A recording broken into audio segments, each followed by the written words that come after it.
My kids called me Batman because I was like, that's my dad's bat cave, you know? Remember, don't play with your thingy. I'm not playing with my thingy. The microphone thingy.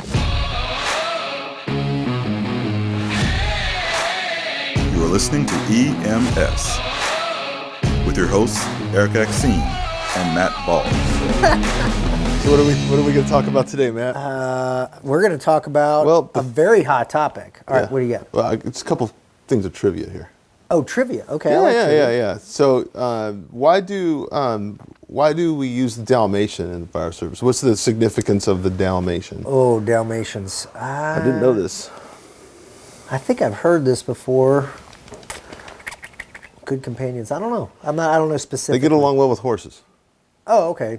And they could run alongside the horse-drawn, fire apparatus in yesteryear. Yeah. So interesting. All right, here's another one. Okay. Who is credited as being the father of fire? Well, the first firefighting service in Philadelphia. Ben Franklin. Yeah. Oh, good. I didn't know that. That's interesting. Father of the fire service. Yeah. They called it Benjamin Franklin's Fire Brigade. Oh no, Bucket Brigade. Bucket Brigade. Yeah. Yeah. You know why they called it a bucket brigade? No, why they called it bucket? Because they would hand off buckets, and then they would. Yeah, you knew that. That's pretty common knowledge. Yeah. I just wasn't thinking when I was talking. I do that a lot. I was going to say so. That's what my wife tells me. Do you ever let it go through the filter before it comes out of your mouth? Sometimes no. I have an underdeveloped thalamus. Did you know that everything gets filtered by your thalamus? I mean, all your senses get filtered by your thalamus. It's part of your brain. Yeah. Your things you hear, you see. All of them they get filtered through the thalamus before they get to your neocortex. But there's one sense though that does not get filtered by the thalamus. It goes straight to the brain. Smell. That's right. Really? Straight to the brain. Straight up guess. Yeah, and I think that's why a lot of the smells will trigger memories. Memories. Yeah. Anyway, sorry, we're a little off topic. We digress. Yeah, Molly Williams. Molly Williams. No idea. First recorded female to serve as a firefighter in an official capacity was in New York City in 1815. She's also African American. And really? Yeah. In 1815. Wow. Yeah. And during a blizzard in 1818, when a lot of the colleagues and male firefighters were down with influenza, she stepped up as the lone firefighter serving her community, trudging through the snow with a fire pump. Yeah. So 4% of all firefighters today are female. So 96% are male. Yeah, it is definitely a male-dominated career. So that's kind of cool. So yeah, Molly Williams. That's cool. I got to read more about her. Interesting. That's amazing too. Not just female that long ago, but an African American female. That is really amazing. Pretty cool. That is very cool. And now here's the last one I have for you, which I think relates to our topic. Is what do you think is most likely to kill a firefighter in a fire? Heart attack. Yeah, that's right. It's a heart attack. It's not the fire itself. It's the hazard of that. It's actual 12 times more likely to have a heart attack while putting out a fire than anything else. Well, and then, like you say, it relates to the topic that we're going to talk about today, which is a hot topic in the fire service right now. But I mean, when you think about you're dead asleep, if you're in a REM cycle or whatever and your heart rate's at 55 and you're just dead asleep and then the tones drop and literally within 2 minutes you're wearing 70 pounds of gear, rolling lights and sirens to a call, if that call happens to be a structure fire, and the stress that takes on your body of going from rest to not just being awake, but within 10 minutes. And then back to sleep again. Extreme exertion. Yeah, exactly. And then, an hour or two, whatever hours later, if you get back to bed that night, you're trying to rest again. Yeah. When I... as a nocturnist, that's what I would call myself. I was an ER doctor, and I like working at night. I like I like the nights. And, sometimes, my wife and family, friends would be concerned about my health because I was sleeping in the daytime and working at night. And there's data out there that suggests, and I think it's true, is that your life expectancy goes down being a night shift worker. And but the interesting thing, though, is I was reading about some of the sleep research. The cortisol levels are the big deal. But my point, though, as an ER doctor, I would work during the night and sleep during the day, right? Well, you've been to my house. Yep. I built a sleep room. Yeah. And it was pitch dark, no windows, cave. It's my kids called me Batman because I was like, that's my dad's bat cave, and when it was time for me to sleep, my wife would bring people to the other side of the house just to keep it quiet, to protect my sleep. I didn't have my phone in there with me. Man, I slept like a baby. That sounds for amazing. 8 hours straight or more. Yeah. Recovering from working all night, right? And you get into that rhythm of sleeping during the day, uninterrupted sleep, and that's actually damaging to your health, even what I'm describing. Yeah. But what's happening in the fire service, though, is that you're going to be working all day, and then when you go to sleep, it's interrupted all night long, and it's not just the dog next door was barking. No, you're waking up high adrenaline, fighting a fire, like a big emergency CPR. You got to be on your game. Yeah. And you get ramped up. And then when it's over... Adrenaline. Total adrenaline rush. Yeah, and then you got to get back to sleep. Yeah. And then you wake up for some 40-year-old guy that can't change a smoke detector, and then you're back in bed again. Whatever, Yeah.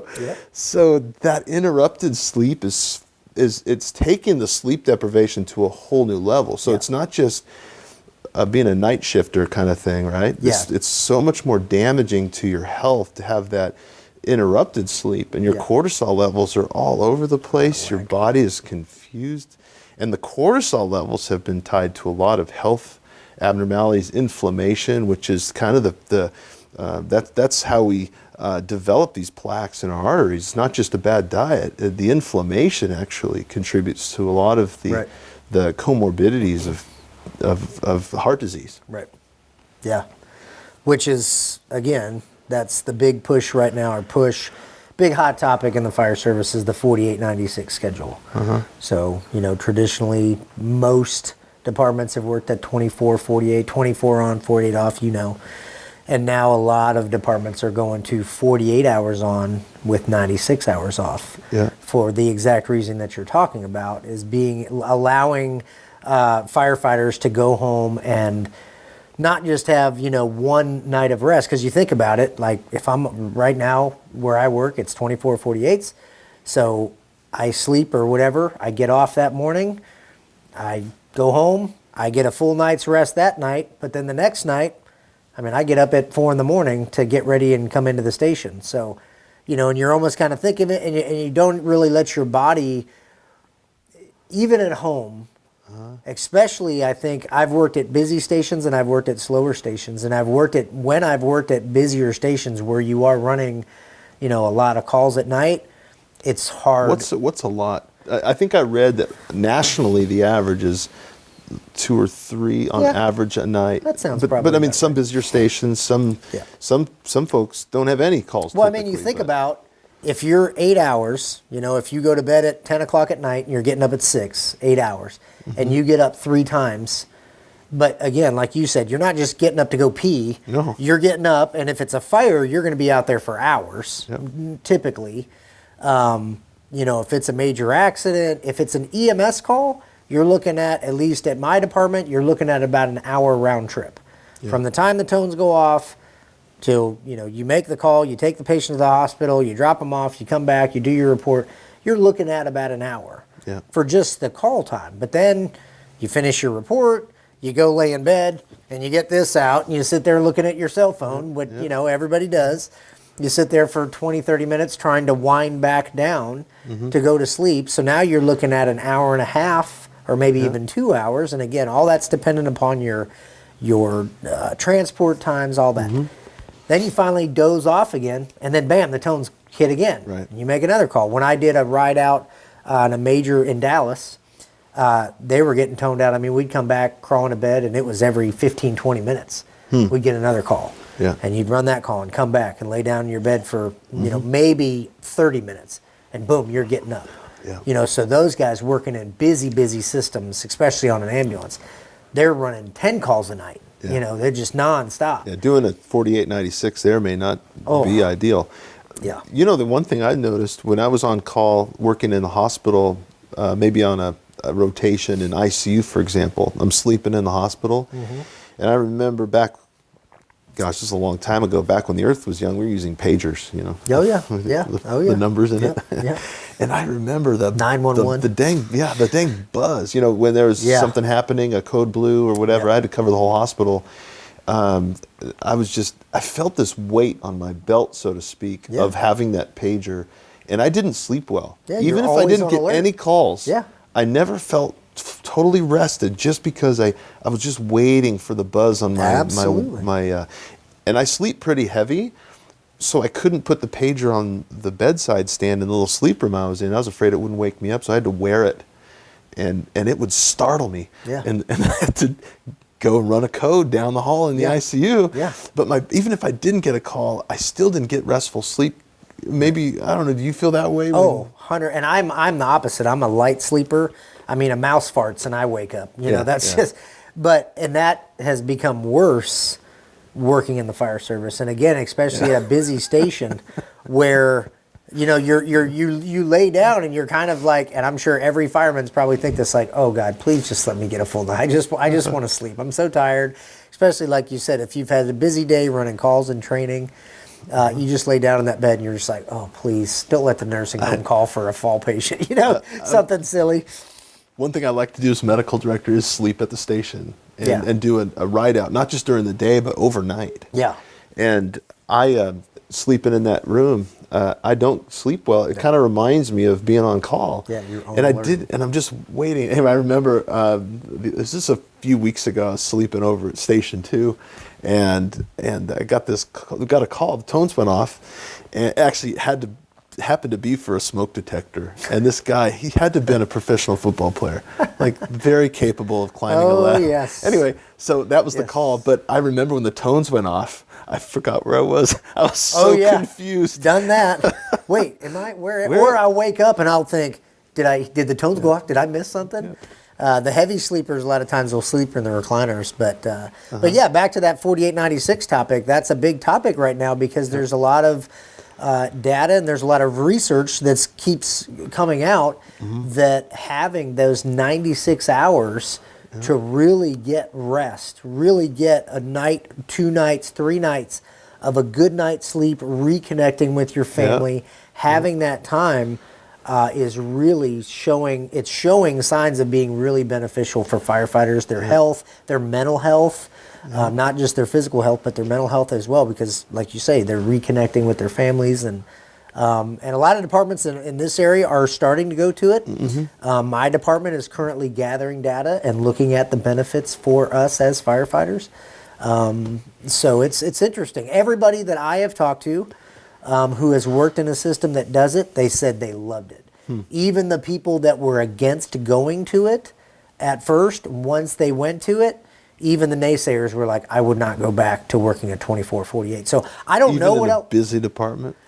Yeah, there's some, I've talked to some people that have worked in pretty busy departments right around here. And I've heard one department does some interesting things to alleviate, especially if you're on a busy ambulance, and you're just getting call after call. They've done some creative things to try to get those guys some rest. Like this particular department, they have 4-man staffing on their fire apparatus. So one of the things that they did was, if you're on an ambulance and you're just getting hammered, the company officer can actually take the guy. So if me and you are riding on an ambulance, say, hey, you guys are getting your butts kicked. Ball, you get over on the engine, and then they take Smith off the engine or truck and they put him on the ambulance for like an 8-hour break. And so I can then go in and hopefully not get any calls, but he'll let me go back and get some rest. And then, or they'll switch both of us for the 2 tailboards on the engine or the truck and say, okay, you guys are now on for an 8-hour shift, or they'll say, me and you are on it for the first 24 hours, and then we swap the second 24 hours. They get on the medic, and we get on the truck. Because traditionally, the engine or the truck isn't going to make as many calls as the ambulance. Another thing that I've heard some departments do is that first 48 is geared towards a normal work day. So that first 48, I'm sorry. First 24. First 24, is geared towards, that's when you're doing your training, that's when you're doing your cleaning, you go to the store, like you do all of your duty kind of things. And then the second 24 hours is Just the more calls. like just run calls. Yeah. Just chill out, run calls. Now, obviously, you get tours and things come up. But as far as from a department standpoint, they're making an attempt to not put anything on the calendar during that second 48 to allow the guys times to rest. They allow them, like during the day, you can go back to your bed, get a good nap, things of that nature. So I think there's some. Here's what I found. I think there's some tell us what you serious trying to find stuff, but I think there's some creative ways that you can work on the rest thing if you are at a busy station. Couple questions for you. First of all, the overtime seems to be a desire. A lot of guys, they want to work overtime, and when you're doing a 24/48, one of those days, you got to use for your, maybe an overtime shift, or maybe they have an extra job too. I mean, most of us do. Yeah, and then so I'm curious. And then you got the mandatory stuff too, right? Yes. Some, that all of these things. Trades is another issue. Yep. Doing trade outs. Then you work 48 straight, 24 off. I mean, So I think I'm just curious because you're obviously know a heck of a lot more than I do about this, but how common is mandatory overtime? How common? I mean, is it like what percentage of your fire department is really seeking out overtime and likes overtime, or would be disappointed if overtime went away? Yeah, so we have mandatory overtime ever since 2020 with COVID. Mandatory and overtime in general, and I think this is probably pretty universal, is it comes in waves. You especially my department, as you know, is growing rapidly. We've more than doubled in size since I've been there and continuing to grow. So we have a unique situation where a lot of times we're short on people and we need more people. So ever since 2020 in my department, overtime's just been insane. And there's been periods throughout my time where there was no time to be had. I mean, you could put your name down for overtime every shift and you might get 2 or 3 shifts a year if you were lucky. And then there's other times where it's like you're getting hit with mandatory every other shift because that's just the nature of the beast. So I think it's department dependent, mandatory, but I know a lot of the surrounding departments in this area, ever since COVID, ever since 2020, there has been a lot more mandatory overtime and overtime in general than in previous years. How would this affect the if you went to a 48/96, how does that affect overtime, mandatory overtime, people with jobs? I mean, trades and all that. Yeah, so there's lots of, like my department specifically right now, we have a policy where you cannot work more than 72 hours without a 12-hour break. Now, not every department, some departments don't have any policies on that. You could work 6 days in a row if you wanted to. But my department specifically, I cannot work more than 72 hours. I have to have a 12-hour break before I can come back. And that's all about sleep and, driving a fire truck. Like, you got to be safe doing that. So there's a lot of different ways you can do that. You could do a 24-hour trade, or maybe you just get a 24-hour spot. So somebody, instead of taking a full 24 off, a full 48 hours off, maybe they just take the first 24 off. So if you have 4 days off and say you're taking a vacation with your family and it's a 5-day vacation, maybe you just need that first half of that 48 off. So maybe that overtime spot is just for that 24 hours. So you're really only working 72 and then you get 72 off before you're coming back for the next. Where right now, for the past 3 years, we've been working, I've worked a tremendous amount of overtime. A lot of times you're working 48s with 24 off, coming back for another 24 or even another 48. Is not uncommon. So, and as far as firefighters working overtime, you have, it's all over the map. You have guys that is their second job, is working overtime, and they love it. And then you have guys that never want to work. Every time they get hit with mandatory, they're trying to give it away because of family obligations or side business, whatever it is. And then, so it's all over the map with firefighters and overtime. I certainly like overtime, but I think across the board, firefighters want overtime when it's convenient for them, and they hate it when it's not convenient for them. That makes sense. And mandatory never hits at a convenient time. It never hits then. No, I the same way in the ER. When somebody gets sick and I have to work, it's a bummer. Yeah. I'll do it, but it's a bummer. But when it's something that I really want, I'm happy to do it. Yeah. The other thing I think that we haven't really hit on is the effect on the family. Yep. A lot of most of the firefighters, I don't know what the percentage is, but most are married, I think. Yep.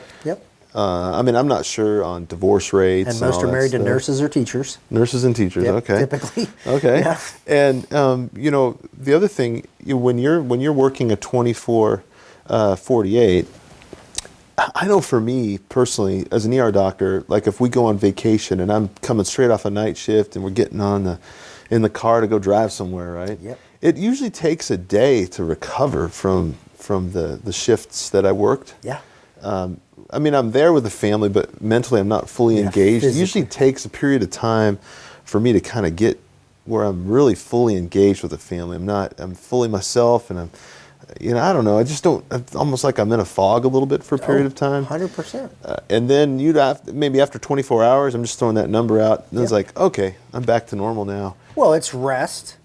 You're coming down off of that, like almost an adrenaline dump, because I'm Right. sure you get the same thing in the ER like we Yep. do. So you're coming down off of all that adrenaline. Your body has to recuperate and rest and recover. It takes a day or two to get on vacation to truly be like, okay, I'm not at work. The pager's not going off. Yep. I can relax. I can get some sleep. I know I'm not going to get woke up tonight. And we're not working in a grocery store stocking shelves. Nothing against Right. that job. No, We are it's just a working different- in an environment where we're seeing some pretty heinous trauma. Yes. And we're seeing some pretty emotional, charged situations, whether absolutely. it's a psychiatric emergency or a suicide or a bad traffic accident or Pediatric a patients. cardiac Yeah, arrest. yeah. I mean, there's so many traumatic things that Yeah. we see in the pre-hospital environment and in the ER where there is something, I believe, I've heard it called moral trauma. There's all sorts of names for it, but the point is there's something that happens subconsciously in our minds being exposed to all that crap.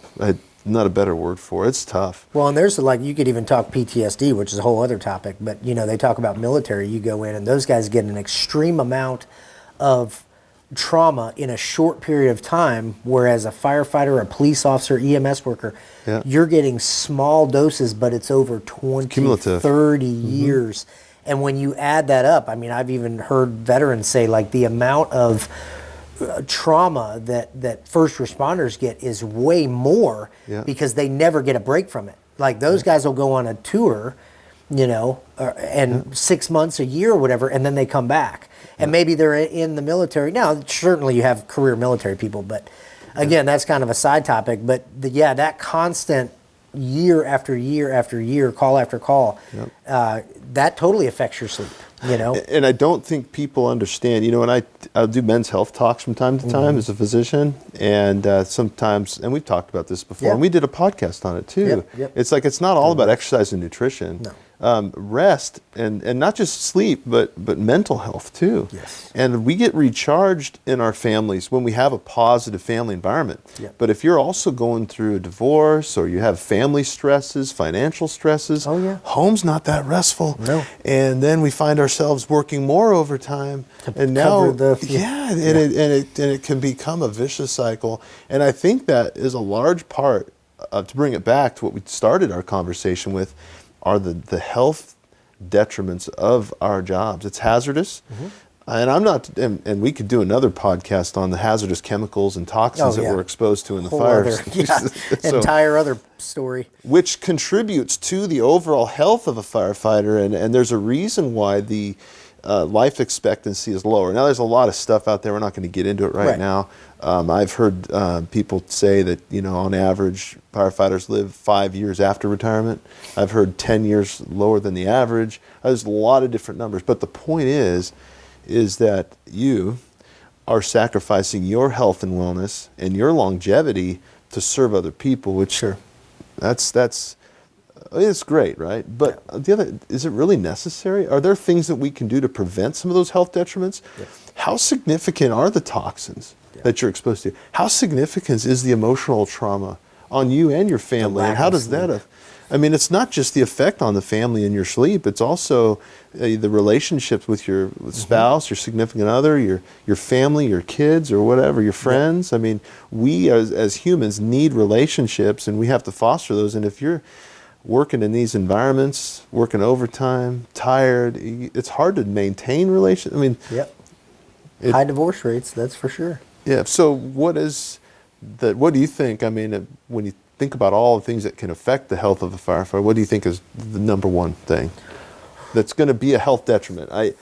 That's hard. Because, I mean, when you look at the accumulative effects of poor sleep, when you look at the accumulative effects, like you said, of exposure to chemicals and all the stuff, the things that we get exposed to, that would be hard. The diet sometimes isn't the best. We like to eat at the firehouse.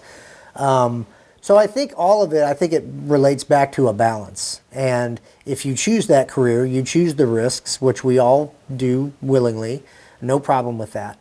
But I think like looking at the 4896 schedule, if that schedule can help one aspect of the health issues that firefighters are facing, then I think it's certainly worth looking at. Just like better bunker gear or saunas in a fire station, all kinds of things that deal with the chemical side. If the 4896 schedule can help with sleep deprivation, better home life because you're home a little bit more, although my wife probably would. She likes me being gone my 24 hours. She likes the bed to herself. But I think if that 4896 schedule shows to really help with the sleep thing, then I think it's something that really should be looked at by chiefs and departments to go to. Well, because see, the answer to that, if I was asked the same question that I asked you, I would say it is the sleep. And it's not just the sleep, it's the cortisol levels like we talked about. Right. I think that is the to me, we there's a lot of data out there. We don't really know. We're looking into it. We're trying to figure it out. I've talked to a lot of different people and discussed things. There's a lot of interesting stuff happening right now with firefighter health and wellness. But I really do believe and again, it sleeps a lot of it, but there's the mental health side of it as well. All of these things I think play a part in the health of a firefighter more, I think, than the toxins, in my opinion. Yeah. And a lot of that's exposure too. You know, like if you're in a big urban area, you're fighting more fires than I'm doing in a suburban department. They're exposed to a lot more chemicals than we are. True. You think about the guys in 9/11 that were on that pile; they were exposed to all kinds of stuff. Yeah. You know, but we're all deal with the sleep problem. Yep. You know, that's a universal thing. Here's the thought. I'll leave you with this. Did you know that you can live longer without food than sleep? Yeah, well, that's what I was going to say. It's water, and then sleep is next, right? Yeah. And I mean, people absolutely lose their minds. What's the longest, like 5 days or something like that? Well, they've studied this, and we talked about, I think we even mentioned this in another podcast, but they study in beagles, and they estimate, it wouldn't be an ethical study to deprive people of sleep. Well, they did it as like for POWs. That was a form of torture. Well, it was keeping them awake. I know, that's the number one form of torture is sleep deprivation, but true sleep deprivation is really like even preventing the little micro sleeps. Right. And if you can do that, they estimate you'd be dead between 9 and 10 days. Your body just shut down. I love micro sleeping, by the way. Yeah, Mike, it's just a quick little nap. Yeah. All firemen love naps. But sleep is super important, and I think the 4896 is something that we, within the fire service, and then me as a medical director, I feel like it's my responsibility to communicate these things from a medical perspective. Right. It is, I think, the benefits to our firefighter community to be in a 4896 is significant. Something at the very least the leadership within our fire service needs to really strongly consider and look at the data, and find ways to make it fit if you are in a busier department. Yeah, like the departments we talked about. There's ways to be creative with it, for sure. Yeah. Well, I think that's one thing that we believe here, is really looking out for the health of our communities. But, man, just the whole philosophy in the fire service of scene safety first. I mean, gosh, shouldn't we be using that and aligning ourselves with that same philosophy when we're taking care of ourselves? Yeah. I think the 4896 has got to be considered. Yep, something to look at. Well, it was fun talking about this as a big topic. We'll probably have another subsequent follow-up on this at some point. It's a hot topic right now, that's for sure. Yeah, cool. Well, thanks for your time, Matt. This is good.